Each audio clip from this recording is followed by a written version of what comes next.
इंसान को बचाने के लिए यूएसए ने एक बड़ा ऑपरेशन कर दिया। पहले यूएसए के ईरान के अगेंस्ट ऑपरेशन को समझते हैं। एनिमी की टेरिटरी में आप प्लेन उड़ा रहे हो जहां ईरान का एयर डिफेंस सिस्टम आपको मारने की तलाश कर रहा है। ऐसे ही यूएसए का E-15 ई स्ट्राइक ईगल ईरान के साउथ वेस्टर्न रीजन में घूम रहा था और तभी उस पर अटैक हो गया। प्लेन जोर से नीचे जाके गिरा। तभी प्लेन में 2 क्रू मेंबर्स थे। दोनों ने जल्दी रिएक्ट करते हुए प्लेन से इजेक्ट कर लिया और ईरान के अंदर ही पहाड़ों में जाकर कहीं छुप गए। अब यहाँ पे बात को समझो, ये 2 लोग कोई नॉर्मल लोग नहीं हैं। यूएसए के एयरफोर्स पायलट्स हैं। अगर इन्हें ईरान पकड़ लेता है, इनके साथ क्या होगा कोई नहीं जानता।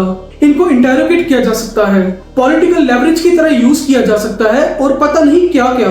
तो यूएसए को उनको जल्दी ढूंढकर निकालना था और वो भी ईरान की मिलिट्री से पहले, क्योंकि वो इनकी तलाश करना शुरू कर चुके थे। तो इस वजह से स्टार्ट हुआ ऑपरेशन एपिक रेस्क्यू। लेकिन अब ये 2 पायलट अलग अलग जगह गिरे थे और एक बड़ी कॉम्प्लिकेशन है।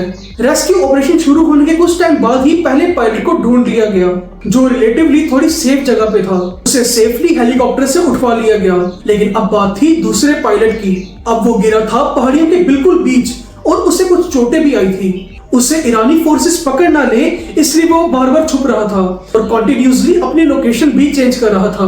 और ऐसे करते करते 24 घंटे बीत गए, लेकिन पायलट ईरानी फोर्सेस के हाथ नहीं लगा। और इसके बाद यूएसए ने इतना बड़ा ऑपरेशन चलाया जिसके बारे में आप सोच भी नहीं सकते। इतनी बड़ी फीट असेंबल कर दी। Fighter jets, self aircrafts, warfare aircrafts, helicopters, fueling aircrafts, surveillance aircrafts, सब मिलाकर 176 एयरक्राफ्ट्स रवाना कर दिए गए। 176 एयरक्राफ्ट्स, एक फुल स्केल ऑपरेशन स्टार्ट किया गया।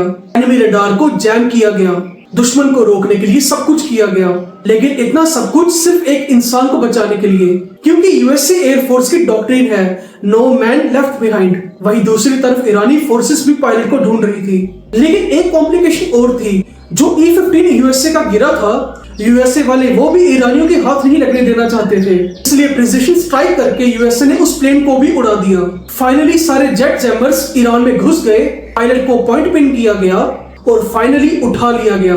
सोचकर देखो, एक देश अपने पायलट को बचाने के लिए कितने बड़े स्केल पे ऑपरेशन स्टार्ट कर सकता है। लास्ट में अगर आपको ये वीडियो पसंद आई तो ऐसी और वीडियोस के लिए फॉलो कर लें।